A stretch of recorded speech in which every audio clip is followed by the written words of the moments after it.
ಸ್ನೇಹಿತರೆ, ಮೀಡಿಯಾ ಮಾಸ್ಟರ್ಸ್ಗೆ ಸ್ವಾಗತ ಸುಸ್ವಾಗತ. ಗೆಳೆಯರೆ, ಒಂದು ಸಣ್ಣ ಇರುವೆ ಕೂಡ ಆನೆಯನ್ನು ಮಣಿಸಿಬಿಡುತ್ತೆ ಅಂತ ಹೇಳ್ತಾರೆ. ಇಲ್ಲಿ ಯಾರ ಶಕ್ತಿಯನ್ನು ನಾವು ಅಂಡರ್ ಎಸ್ಟಿಮೇಟ್ ಮಾಡೋದಕ್ಕಾಗೋದಿಲ್ಲ. ಒಂದು ಬೆಕ್ಕು ಕೂಡ ಕೂಡು ಹಾಕಿ ಟಾರ್ಚರ್ ಕೊಟ್ಟರೆ ಅದು ನಿಮ್ಮ ಮುಖಾನ ಪರಿಚದೆ ಬಿಡೋದಿಲ್ಲ. ಇಲ್ಲಿ ಇರಾನ್ ಹಾಗೂ ಅಮೆರಿಕಾದ ವಿಷಯದಲ್ಲಿ ಕೂಡ ಅದೇ ಆಗ್ತಾ ಇದೆ. ಇರಾನ್ ಮೇಲೆ ದಾಳಿ ಮಾಡೋ ಮೊದಲೇ ನಾವು ಗೆದ್ದು ಬಿಟ್ಟಿದ್ದೀವಿ ಅನ್ನೋ ಹಾಗೆ ಅಮೆರಿಕ ಆಡ್ತಾ ಇತ್ತು. ಪೂರ್ತಿ ತಯಾರಿಗಳನ್ನು ಮಾಡ್ಕೊಳ್ಳದೆ ಯುದ್ಧಕ್ಕೆ ಧುಮುಕ್ತು. ಅವರ ಏರ್ ಡಿಫೆನ್ಸನ್ನು ನಾಶ ಮಾಡಿದರೆ ಸಾಕು ಅಂದ್ಕೊಳ್ತು. ಚೈನಾ ಮಾಲಲ್ವಾ, ಅದು ಬೇಗ ಡೆಸ್ಟ್ರಾಯ್ ಕೂಡ ಆಯಿತು. ಆದರೆ ಇರಾನಿನ ಸ್ವದೇಶಿ ಡ್ರೋನ್ ಮತ್ತು ಮಿಸೈಲ್ಗಳ ಶಕ್ತಿಯನ್ನು ಅಮೆರಿಕ ಪೂರ್ತಿ ಅರ್ಥ ಮಾಡ್ಕೊಳ್ಳಿಲ್ಲ. ಅಲಿ ಖಮೇನಿಯನ್ನು ಕೊಂದುಬಿಟ್ರೆ ಇರಾನ್ ಶರಣಾಗತ್ತೆ ಅಂತ ಅವ್ರು ಅಂದ್ಕೊಂಡ್ರು. ಆದರೆ ಇರಾನ್ ಅನ್ನೋದು ದೇಶ ಅಲ್ಲ, ಅಲ್ಲಿರೋದು ಸೇನೆ ಕೂಡ ಅಲ್ಲ. ಅದೊಂದು ಸಿದ್ಧಾಂತ. ಒಬ್ಬ ನಾಯಕನ ಸಾವಿನಿಂದ ಸಿದ್ಧಾಂತ ಸಾಯೋದಿಲ್ಲ. ಇನ್ನು ಯುಕ್ರೇನ್ಗೆ ಸಹಾಯ ನಿಲ್ಲಿಸಿದ್ರೆ ರಷ್ಯಾ ಇರಾನನ್ನು ಕೈ ಬಿಡುತ್ತೆ ಅಂತ ಅಮೆರಿಕ ಅಂದ್ಕೊಳ್ತು. ಆದರೆ ಅದು ಕೂಡ ಹಾಗಾಗಲಿಲ್ಲ. ರಷ್ಯಾ ಇರಾನಿಗೆ ಬೇಕಾದ ಆಯುಧ ಮತ್ತು ಉಪಗ್ರಹ ಆಧಾರಿತ ಮಾಹಿತಿಯನ್ನು ಕೊಡೋ ಕೆಲಸವನ್ನು ಮಾಡ್ತಲೇ ಹೋಯಿತು. ಇನ್ನು ಇರಾನ್ನ ಒಳಗೆ ರೆಜಿಮ್ ವಿರೋಧಿ ಪ್ರತಿಭಟನೆಗಳಾಗತ್ವೆ ಅಂತ ಇವ್ರು ಅಂದ್ಕೊಂಡ್ರು. ಆದರೆ ಅಲ್ಲಿ ರೆಜಿಮ್ ಪರ ಪ್ರತಿಭಟನೆಗಳನ್ನು IRGC ಹಾಗೂ ಬಸಿಸ್ ಪಡೆಗಳು ಮಾಡಿಸೋದಕ್ಕೆ ಶುರು ಮಾಡಿದ್ವು. ಅಲ್ಲಿ ರೆಜಿಮ್ ಇಂಟರ್ನೆಟ್ಟನ್ನು ಕಟ್ ಮಾಡ್ತು. ಅಲ್ಲಿನ ಆಡಳಿತದ ವಿರುದ್ಧ ಜನಸಮೂಹ ಹೊರಗೆ ಬಾರದ ಹಾಗೆ ಮಾಡ್ತು. ಇನ್ನು ಇರಾನ್ ಅರಬರ ಮೇಲೆ ಮಾಡ್ತಾ ಇರೋ ದಾಳಿಗಳನ್ನು ನಿಯಂತ್ರಿಸೋದಕ್ಕೆ ಅಮೆರಿಕಾಗೆ ಸಂಪೂರ್ಣವಾಗಿ ಸಾಧ್ಯ ಕೂಡ ಆಗಲಿಲ್ಲ. ಅವರ ದುರಾದೃಷ್ಟನೋ ಅಥವಾ ಓವರ್ ಕಾನ್ಫಿಡೆನ್ಸೋ ಅಂತೂ ಕೆಂಪು ಸಮುದ್ರದಲ್ಲಿ ನಿಂತಿದ್ದ USS ಜೆರಾಲ್ಡ್ ಫೋರ್ಡ್ಗೆ ಬೆಂಕಿ ಬಿದ್ದು ಅದು ಕೂಡ ಅಲ್ಲಿಂದ ವಾಪಸ್ ಹೋಗಬೇಕಾಯಿತು. ಅಲ್ಲಿಗ ಅಮೆರಿಕಾದ ಯುದ್ಧ ತಂತ್ರ ಮತ್ತು ತಾಕತ್ತಿನ ಮೇಲೆ ಅರಬ್ ದೇಶಗಳಿಗೆ ಅನುಮಾನ ಉಂಟಾಗೋ ಪರಿಸ್ಥಿತಿ ನಿರ್ಮಾಣ ಆಗಿದೆ. ಈ ಹಂತದಲ್ಲಿ ಈಗ ಅಮೆರಿಕ ಆಯುಧಗಳನ್ನು ಸೇನೆಯನ್ನು ಹೆಚ್ಚುವರಿಯಾಗಿ ಇರಾನ್ನ ಯುದ್ಧ ಭೂಮಿಗೆ ಕರೆಸ್ಕೊಳ್ತಾ ಇದೆ. ಇರಾಕ್ ಯುದ್ಧದ ನಂತರ ಮೊದಲ ಬಾರಿಗೆ ಅತಿ ಹೆಚ್ಚು ಸೇನೆಯನ್ನು ಪರ್ಷಿಯನ್ ಗಲ್ಫಲ್ಲಿ ನಿಯೋಜಿಸುವ ಕೆಲಸವನ್ನು ಅಮೆರಿಕ ಇಲ್ಲಿ ಮಾಡ್ತಾ ಇದೆ. ಅಲ್ಲಿ ಜೆರಾಲ್ಡ್ ಫೋರ್ಡ್ಗೆ ರಿಪ್ಲೇಸ್ಮೆಂಟ್ ಅನ್ನೋ ಹಾಗೆ USS ಟ್ರಿಪೋಲಿ ಬಂದಿದೆ. ಮರೈನ್ ಫೋರ್ಸ್ ಬಂದಿಳಿದಿದೆ. ಅಮೆರಿಕ ಇರಾನಿನ ಮೇಲೆ ವಾಯುದಾಳಿಯನ್ನು ಮಾತ್ರ ಅಲ್ಲ, ಅಲ್ಲಿನ ನೆಲದ ಒಳಗೆ ನುಗ್ಗೋ ಸಿದ್ಧತೆಗಳನ್ನು ಕೂಡ ಮಾಡ್ಕೋತಾ ಇದೆ. ಹಾಗಾದರೆ ಅಮೆರಿಕ ಗ್ರೌಂಡ್ ಅಟ್ಯಾಕನ್ನು ಮಾಡೇ ಬಿಡುತ್ತಾ? ಅದು ಕೂಡ ಅಷ್ಟು ಸುಲಭ ಏನಲ್ಲ. ಶತ್ರುಗಳು ಬಂಕರ್ಗಳಲ್ಲಿ ಕೂತಿರ್ತಾರೆ. ಇವರು ಬಯಲಲ್ಲಿ ಅವರ ಕೈಗೆ ಸಿಕ್ಕಿದ್ರೆ ದೇಹಗಳು ಛಿದ್ರ ಆಗತ್ವೆ. ಅಮೆರಿಕಾದ ಸೇನೆಗೆ ಕೂಡ ಬಂಕರ್ಗಳು ಬೇಕು. ಅದಕ್ಕಾಗಿ ಪೋರ್ಟಬಲ್ ಬಂಕರ್ಗಳನ್ನು ಅಮೆರಿಕ ತರಿಸ್ಕೊಳ್ತಾ ಇದೆ. ಅವು ಒಂದು ಕಡೆಯಿಂದ ಇನ್ನೊಂದು ಕಡೆಗೆ ಶಿಫ್ಟ್ ಮಾಡೋದಕ್ಕೆ ಸಾಧ್ಯವಾಗುವಂಥ ಬಂಕರ್ಗಳು. ಇನ್ನು 3 ದಿನಗಳಲ್ಲೂ ಬರುತ್ತವೆ ಅಂತ ಹೇಳ್ತಾ ಇದ್ದಾರೆ. ಇಷ್ಟಾದರೂ ಅಮೆರಿಕ ಇರಾನಿನ ಒಳಗೆ ತಾನೇ ಕಾಲಿಡುತ್ತೆ ಅನ್ನೋ ನಂಬಿಕೆ ಅಲ್ಲಿನ ಸಾಕಷ್ಟು ದೇಶಗಳಿಗಿಲ್ಲ. ಹಾಗೆ ಮಾಡಿದರೆ ನಾವು ನಷ್ಟಕ್ಕೀಡಾಗ್ತೀವಿ ಅಂತ ಅಮೆರಿಕಾದ ಸಾಕಷ್ಟು ಜನ ಹೇಳೋದಕ್ಕೆ ಶುರು ಮಾಡಿದ್ದಾರೆ. ಹಾಗಾದರೆ ಅಲ್ಲಿ ಅಮೆರಿಕಾನ ಕಾಡ್ತಾ ಇರೋ ಭಯ ಏನು? ಜಗತ್ತಿನ ಅತಿ ಬಲಿಷ್ಠ ಸೇನೆ ಅನ್ನಿಸ್ಕೊಳ್ಳೋ ಅಮೆರಿಕಾನ ಭೂಸೇನಾ ದಾಳಿಗಳು ಹೆದರಿಸೋದಕ್ಕೆ ಕಾರಣ ಏನು? ಬನ್ನಿ ನೋಡೋಣ. ಗೆಳೆಯರೆ, ಡೊನಾಲ್ಡ್ ಟ್ರಂಪ್ ದೀರ್ಘಕಾಲದ ಯುದ್ಧಗಳಿಗೆ ಹೇಳಿ ಮಾಡಿಸಿದ ವ್ಯಕ್ತಿ ಅಲ್ಲ. ಆತನಿಗೆ ಶಾರ್ಟ್ ಟರ್ಮ್ ಯುದ್ಧಗಳು ಬೇಕು. ಅದು ಇರಾನ್ನ ನೆಲದಲ್ಲಿ ಸಾಧ್ಯವಾಗೋದಿಲ್ಲ. ವೆನೆಜುಲಾ ಅಧ್ಯಕ್ಷನನ್ನು ಎತ್ತಾಕೊಂಡು ಹೋದಷ್ಟು ಸುಲಭವಾಗಿ ಇರಾನ್ನ ನಾಯಕರನ್ನು ಅಲ್ಲಿಂದ ತಗೊಂಡು ಹೋಗೋದಕ್ಕಾಗೋದಿಲ್ಲ. ಹೀಗಾಗಿ ಈ ಯುದ್ಧ ಸುಲಭದ ತುತ್ತಲ್ಲ. ಅಮೆರಿಕ ಅಲ್ಲಿ ಸಾಕಷ್ಟು ಬೆವರು ರಕ್ತ ಹರಿಸಬೇಕಾಗಿ ಬರುತ್ತೆ ಅಂತ ಇರಾನ್ ಯುದ್ಧ ಶುರುವಾಗೋ ಸೂಚನೆಗಳು ಸಿಕ್ಕಾಗಲೇ ನಾವು ಮಾತಾಡ್ಕೊಂಡಿದ್ವಿ. ಅದು ನಿಮಗೆ ನೆನಪಿರಬೇಕು. ಹಾಗಂತ ಇರಾನ್ ಅಮೆರಿಕಾಗಿಂತ ಬಲಿಷ್ಠ ಅಂತಲ್ಲ. ಆದರೆ ಅವರವರ ನೆಲದಲ್ಲಿ ಅವರವರದ್ದೇ ಆದ ಸ್ಟ್ರಾಟಜಿಕ್ ಅಡ್ವಾಂಟೇಜುಗಳಿರುತ್ತವೆ. ಹಾಗೆ ಇರಾನಿಗೆ ಕೂಡ ಅಲ್ಲಿನ ಟರೈನ್, ಅಲ್ಲಿನ ಭೌಗೋಳಿಕತೆ ಎಲ್ಲ ಕೂಡ ಒಂದಷ್ಟು ಲಾಭವನ್ನು ಮಾಡಿಕೊಡ್ತಾ ಇವೆ. ಅಲ್ಲಿ ದೊಡ್ಡ ಪ್ರಮಾಣದ ವಾಯುದಾಳಿಗಳನ್ನು ಅಮೆರಿಕ ಇಸ್ರೇಲ್ಗಳು ಮಾಡಿವೆ. ಆದರೆ ಅದರಿಂದ ಇನ್ನೂ ಕೂಡ ಪೂರ್ತಿಯಾಗಿ IRGCಯನ್ನು ಮಣಿಸೋದಕ್ಕೆ ಸಾಧ್ಯ ಆಗಿಲ್ಲ. ಅದು ಆಗಬೇಕು ಅಂದರೆ ಅಲ್ಲೊಂದು ಗ್ರೌಂಡ್ ಅಟ್ಯಾಕ್ ಆಗಬೇಕು ಅಂತ ಅಮೆರಿಕ ಅಂದುಕೊಳ್ತಾ ಇದೆ. ಅಟ್ಲೀಸ್ಟ್ ಕರಗ ದ್ವೀಪಗಳನ್ನಾದರೂ ಆಕ್ರಮಿಸಿಕೊಂಡು ಹಾರ್ಮೋಸ್ ಮೇಲೆ ಮೊದಲ ಹಿಡಿತವನ್ನು ಸಾಧಿಸಬೇಕು. ಅಷ್ಟು ಮಾಡಿದರೆ ಇರಾನಿನ ಸಪ್ಲೈ ಹಾಗೂ ಶಕ್ತಿ ಎರಡನ್ನು ಕತ್ತರಿಸೋದಕ್ಕೆ ಸಾಧ್ಯ ಆಗುತ್ತೆ. ಆದರೆ ಅದನ್ನು ಮಾಡೋದಕ್ಕೆ ಅಮೆರಿಕ ಮೀನಾಮೇಷ ಎಣಿಸ್ತಾ ಇದೆ. ದೊಡ್ಡ ಪ್ರಮಾಣದ ಸಿದ್ಧತೆಗಳನ್ನು ಮಾಡ್ಕೊಳ್ತಾ ಇದೆ. ಅದಕ್ಕಾಗಿ ಮಾತುಕತೆಗಳ ಹೆಸರಲ್ಲಿ ಟೈಮನ್ನೂ ತಗೊಳ್ತಾ ಹೋಗ್ತಾ ಇದೆ. ಯಾಕೆ ಅಮೆರಿಕ ಇಲ್ಲಿ ಇಷ್ಟೊಂದು ವಿಳಂಬವನ್ನು ಮಾಡ್ತಾ ಇದೆ ಅನ್ನೋದನ್ನು ಹುಡುಕ್ತಾ ಹೋದರೆ ನಾವು ಶತಮಾನಗಳಷ್ಟು ಹಿಂದಿನ ಕಹಿ ಘಟನೆಯೊಂದರ ನೆನಪಿಗೆ ಜಾರಬೇಕಾಗತ್ತೆ. ಗೆಳೆಯರೆ, ಇವತ್ತು ಅಮೆರಿಕ ಇರಾನ್ ಮೇಲೆ ನಡೆಸ್ತಾ ಇರೋ ಯುದ್ಧಕ್ಕೂ ಮೊದಲ ಪ್ರಪಂಚ ಯುದ್ಧದ ಸಂದರ್ಭದಲ್ಲಿ ಬ್ರಿಟಿಷರು ಆಟೋಮನ್ ಸಾಮ್ರಾಜ್ಯದ ಮೇಲೆ ಮಾಡಿದ ಯುದ್ಧಕ್ಕೂ ಸಾಕಷ್ಟು ಸಾಮ್ಯತೆ ಇದೆ. ಅವತ್ತು ನಡೆದ ಆ ಯುದ್ಧವನ್ನು ಬ್ಯಾಟಲ್ ಆಫ್ ಗಾಲಿಪೋಲಿ ಅಂತ ಕರೀತಾರೆ. ಆ ಯುದ್ಧ ನಡೆದದ್ದು ಮೊದಲ ಮಹಾಯುದ್ಧದ ಮೊದಲಾರ್ಧದಲ್ಲಿ. ಅವತ್ತು ಜಗತ್ತು ಸೆಂಟ್ರಲ್ ಪವರ್ ಹಾಗೂ ಅಲೈಸ್ ಅಂತ 2 ಗುಂಪುಗಳಾಗಿತ್ತು.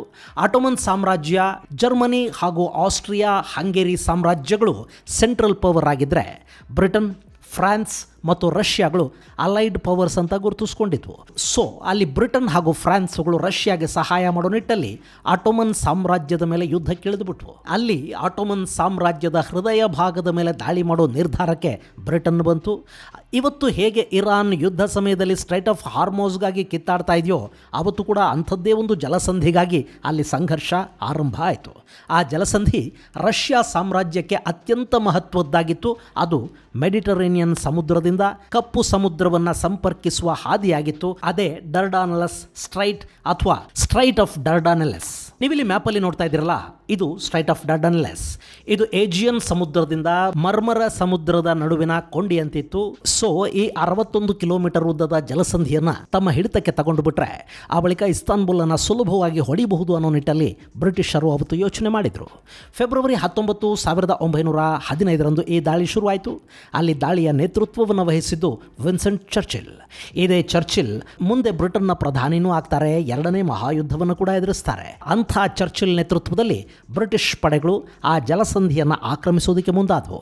ಮೊದಲಿಗೆ ಎಲ್ಲ ಚೆನ್ನಾಗೇ ಇತ್ತು. ಅಲ್ಲಿ ಬ್ರಿಟಿಷ್ ಹಾಗೂ ಫ್ರೆಂಚ್ ಪಡೆಗಳ ನೌಕಾ ಅಬ್ಬರಕ್ಕೆ ಟರ್ಕರು ನಡುಗಿ ಹೋದರು. ಆದರೆ ಆ ಗಡಿಯನ್ನು ದಾಟಿ ಮುಂದಕ್ಕೆ ಹೋಗಿದ್ದೇ ತಡ ಅಲ್ಲಿ ಮಿತ್ರ ಪಡೆಗಳ ಮೇಲೆ ಭಾರೀ ಪ್ರಮಾಣದ ದಾಳಿಗಳು ಶುರುವಾದವು. ಸಮುದ್ರ ತೀರದಲ್ಲಿನ ಬ್ರಿಟನ್ ಪಡೆಗಳು ಬೆಟ್ಟದ ಮೇಲೆ ಕೂತಿದ್ದ ಟರ್ಕ್ ಪಡೆಗಳ ಗುಂಡಿನ ದಾಳಿಗೆ ಸುಲಭವಾಗಿ ತುತ್ತಾಗ್ತಾ ಹೋದವು. ಬ್ರಿಟನ್ನ ಸಾಕಷ್ಟು ಯುದ್ಧ ನೌಕೆಗಳನ್ನು ಮೈನ್ಸ್ ನಾಶ ಮಾಡಿದ್ವು. ಇದು ಬ್ರಿಟನ್ಗೆ ಮೊದಲ ಹಂತದಲ್ಲಿ ಎದುರಾದ ದೊಡ್ಡ ಪರಾಭವ ಆಯಿತು. ಆದರೆ ಅವರು ಬ್ರಿಟಿಷರು ಅಂಥ ಎಷ್ಟು ಯುದ್ಧಗಳನ್ನು ಅವರು ನೋಡಿಲ್ಲ. ಇಡೀ ಜಗತ್ತನ್ನೇ ಹೊಡೆದು ಆಳಿದವರು ತಾನೆ. ಹೀಗಾಗಿ ಅಲ್ಲಿ ಬ್ರಿಟನ್ ಇನ್ನಷ್ಟು ಸೇನೆಯ ಜೊತೆ ಟರ್ಕರ ಮೇಲೆ ಮತ್ತೆ ದಾಳಿಗಿಳಿತು. ಅವತ್ತು ಮೊದಲ ವೇವಲ್ಲಿ 200 ಸೈನಿಕರಿದ್ದರು. ಅವರು ಟರ್ಕ್ನ ಕಡಲ ತೀರಕ್ಕೆ ಬರೋದರಲ್ಲಿ 26 ಮಂದಿ ಅಷ್ಟೇ ಅಲ್ಲಿ ಉಳಿದಿದ್ದರು. ಅದಾದ ಬಳಿಕ ಇನ್ನೂ 90,000 ಸೈನಿಕರೊಂದಿಗೆ ಬ್ರಿಟನ್ ಮತ್ತೊಮ್ಮೆ ದಾಳಿ ಮಾಡಿತು. ಆದರೆ ಅಲ್ಲಿ ದಾಳಿ ಮಾಡೋದಕ್ಕೆ ಬಂದಿದ್ದ ಸೈನಿಕರು ಮತ್ತೆ ಸಮುದ್ರ ತೀರಗಳಲ್ಲಿ ಸಿಕ್ಕಿಬಿದ್ರು. ಅಲ್ಲಿ ಟರ್ಕರು ಹೆಣೆದಿದ್ದ ಬಲೆಗೆ ಬ್ರಿಟಿಷರು ಬಿದ್ದರು. ಸ್ಟ್ರೈಟ್ ಆಫ್ ಡರ್ಡಾನೆಲೆಸ್ನ ಬಳಿಯಲ್ಲಿ ಆಟೋಮನ್ ಟರ್ಕರು ಬ್ರಿಟನ್ ಪಡೆಗಳ ಮೇಲೆ ದೊಡ್ಡ ಪ್ರಮಾಣದ ದಾಳಿಗಳನ್ನು ಮಾಡಿದರು. ಹೀಗಾಗಿ ಅಲ್ಲಿ ಬ್ರಿಟಿಷರ ಪರವಾಗಿ ಯುದ್ಧಕ್ಕೆ ಬಂದಿದ್ದ ಆಸ್ಟ್ರೇಲಿಯಾ, ನ್ಯೂಜಿಲ್ಯಾಂಡ್ ಹಾಗೂ ಫ್ರೆಂಚ್ ವಸಾಹತುಗಳ ಸೈನಿಕರು ಪ್ರಾಣವನ್ನು ಕಳ್ಕೋಬೇಕಾಗಿ ಬಂತು. ಅದರಲ್ಲೂ ಏಪ್ರಿಲ್ 25, 1915 ಗಲ್ಲಿಪೋಲಿ ಪೆನಿನ್ಸುಲಾದಲ್ಲಿ ನಡೆದ ಯುದ್ಧ ಬ್ರಿಟಿಷ್ ಪಡೆಗಳನ್ನು ಇನ್ನಿಲ್ಲದಂತೆ ಕಾಡ್ತು. ಅಲ್ಲಿ ಬ್ರಿಟಿಷರ ಪರಿಸ್ಥಿತಿ ಹೇಗಾಯಿತು ಅಂದರೆ ಅವರು ಮುಂದಕ್ಕೂ ಹೋಗೋ ಹಾಗಿಲ್ಲ, ಹಿಂದಕ್ಕೂ ಸರಿಯೋ ಹಾಗಿಲ್ಲ ಅನ್ನೋ ಹಾಗೆ ಅಲ್ಲಿ ಟ್ರ್ಯಾಪ್ ಆದರು. ಸಾಕಷ್ಟು ಸೈನಿಕರು ಸಾವನ್ನಪ್ಪಿದ್ರು. ಇಷ್ಟಾದರೂ ಬ್ರಿಟಿಷರ ಹಠ ಮಾತ್ರ ಕಡಿಮೆ ಆಗಲಿಲ್ಲ. ಹೀಗಾಗಿ ಅಲ್ಲಿಗೆ ಮತ್ತೆ ಸಹಸ್ರಾರು ಸೈನಿಕರು ಬರ್ತಲೇ ಹೋದರು, ಸಾಯ್ತಲೇ ಹೋದರು. ಅಲ್ಲಿ ನಾವು ಟ್ರ್ಯಾಪ್ ಆಗಿದ್ದೀವಿ ಅನ್ನೋದು ಅರ್ಥ ಆಗೋದಕ್ಕೆ ಕೂಡ ಬ್ರಿಟಿಷರಿಗೆ 1 ವರ್ಷ ಬೇಕಾಯಿತು. 1916 ಹೊತ್ತಿಗೆ ಬ್ರಿಟಿಷರು ತಮ್ಮ ತಪ್ಪನ್ನು ಅರ್ಥ ಮಾಡಿಕೊಂಡ್ರು. ಅದರಷ್ಟರಲ್ಲಾಗಲೇ ಆಟೋಮನ್ ಟರ್ಕರ ವಿರುದ್ಧದ ಯುದ್ಧಕ್ಕೆ ಹಾಗೂ ಈ ಸ್ಟ್ರೈಟನ್ನು ವಶಪಡಿಸ್ಕೊಳ್ಳೋದಕ್ಕೆ 4,80,000 ಮಂದಿ ಸೈನಿಕರಲ್ಲಿಗೆ ಬಂದಿದ್ದರು. ಅದರಲ್ಲಿಂದ ಜೀವಂತವಾಗಿ ವಾಪಸ್ ಬಂದವರು ಕೇವಲ 2.5 ಲಕ್ಷ ಮಾತ್ರ. ಅಂದರೆ ಸರಿಸುಮಾರು 2,30,000 ಸೈನಿಕರನ್ನು ಅಲ್ಲಿ ಬ್ರಿಟನ್ ಕಳ್ಕೋಬೇಕಾಗಿ ಬಂತು. ಒಟ್ಟಲ್ಲಿ ಬ್ರಿಟನ್ಗಿದು ದೊಡ್ಡ ಸೋಲಾಗಿ ಕಾಣಿಸ್ತು. ಇನ್ನು ಟರ್ಕರ ಪಡೆಯಲ್ಲಿ ಕೂಡ ಸುಮಾರು 65,000 ಮಂದಿ ಸೈನಿಕರು ಸಾವಿಗೀಡಾಗಿದ್ದರು. ಅಂದರೆ ಅಲ್ಲಿ ಅದಿನ್ನೆಂಥ ಘನಘೋರ ಸಂಘರ್ಷ ನಡೆದಿರಬಹುದು ಊಹೆ ಮಾಡ್ಕೊಳ್ಳಿ. ಇದು ಮೊದಲ ಮಹಾಯುದ್ಧದ ದೊಡ್ಡ ಬ್ಲಂಡರ್ಗಳ ಪೈಕಿ ಒಂದು ಅಂತ ಕರೆಸ್ಕೊಳ್ತು. ಗೆಳೆಯರೆ, ಇವತ್ತಿಗೂ ಕೂಡ ಯಾವುದಾದರೂ ಜಲಸಂಧಿಯ ಸಮೀಪ ಯುದ್ಧಗಳಾಗತ್ವೆ ಅಂದರೆ, ಜಲಸಂಧಿಯನ್ನು ವಶಪಡಿಸ್ಕೋಬೇಕು ಅಂದರೆ ತಕ್ಷಣ ಕಣ್ಣು ಮುಂದೆ ಬರೋದು ಬ್ರಿಟಿಷ್, ಫ್ರೆಂಚ್ ಹಾಗೂ ರಷ್ಯಾದಂಥ ದೊಡ್ಡ ಸಾಮ್ರಾಜ್ಯಗಳೇ ಗೆಲ್ಲೋದಿಕ್ಕಾಗದ ಈ ಯುದ್ಧ. ಅದಕ್ಕೆ ಕಾರಣ ಆಟೋಮನ್ ಟರ್ಕರ ಶೌರ್ಯ, ಪರಾಕ್ರಮ, ಸಾಹಸ ಇದ್ಯಾವುದೂ ಅಲ್ಲ. ಬದಲಾಗಿ ಆ ಸ್ಟ್ರೈಟಲ್ಲಿದ್ದಂಥ ಪ್ರಾಕೃತಿಕ ಲಕ್ಷಣಗಳು. ಅಲ್ಲಿ ಟರ್ಕರಿಗೆ ಸಿಕ್ಕ ಅವರದ್ದೇ ಆದ ಸ್ಟ್ರಾಟಜಿಕ್ ಅಡ್ವಾಂಟೇಜ್. ಟರ್ಕರಲ್ಲಿ ಬೆಟ್ಟದ ಮೇಲೆ ಕೂತಿದ್ರು, ಬ್ರಿಟಿಷ್ ಪಡೆಗಳು ಸಮುದ್ರ ತೀರದಲ್ಲಿದ್ವು. ಹೀಗಾಗಿ ಟರ್ಕರ ಬಂದೂಕುಗಳಿಗೆ ಬ್ರಿಟಿಷರು ಸುಲಭವಾಗಿ ಗುರಿಯಾಗ್ತಾ ಹೋಗ್ತಾ ಇದ್ರು. ಸೊ ಅಲ್ಲಿ ಬ್ರಿಟಿಷ್ ಪಡೆಗಳಿಗೆ ಸೋಲುಂಟಾಗ್ತಾ ಹೋಯಿತು. ಗೆಳೆಯರೆ, ನಿಮಗೆ ಗೊತ್ತಿರಲಿ, ಮೊದಲ ಪ್ರಪಂಚ ಯುದ್ಧದಲ್ಲಿ ಆಟೋಮನ್ ಟರ್ಕರನ್ನು ಸೋಲಿಸಿದ್ದು ಬ್ರಿಟಿಷರಲ್ಲ, ಫ್ರೆಂಚರೂ ಅಲ್ಲ. ಅವರನ್ನು ಸೋಲಿಸಿದ 2 ಅತಿದೊಡ್ಡ ಪಡೆಗಳು ಅಂದರೆ, ಒಂದು ನಮ್ಮ ಭಾರತದ ಪಡೆಗಳು, ಅವರವತ್ತು ಬ್ರಿಟಿಷರಿಗಾಗಿ ಕೆಲಸ ಮಾಡ್ತಾ ಇದ್ರು. ಎರಡನೆಯದ್ದು ಪಶ್ಚಿಮ ಏಷ್ಯಾದ 4-6 ದೇಶಗಳಲ್ಲಿ ಇವತ್ತು ಹಂಚಿ ಹೋಗಿರುವ ಕುರ್ದ್ ಪಡೆಗಳು. ಈ ಮೊದಲ ವಿಶ್ವಯುದ್ಧದಲ್ಲೇ ಇಸ್ರೇಲ್ನ ಹೈಫಾದಲ್ಲಿ ಮತ್ತೊಂದು ದೊಡ್ಡ ಕದನ ನಡೀತು. ಅವತ್ತು ಟರ್ಕರನ್ನಲ್ಲಿ ಸೋಲಿಸಿದ್ದು ನಮ್ಮ ಜೈಪುರ ಹಾಗೂ ಮೈಸೂರಿನ ಯೋಧರು ಅನ್ನೋದನ್ನ ನಾವಿಲ್ಲಿ ನೆನಪಿಸ್ಕೋಬೇಕು.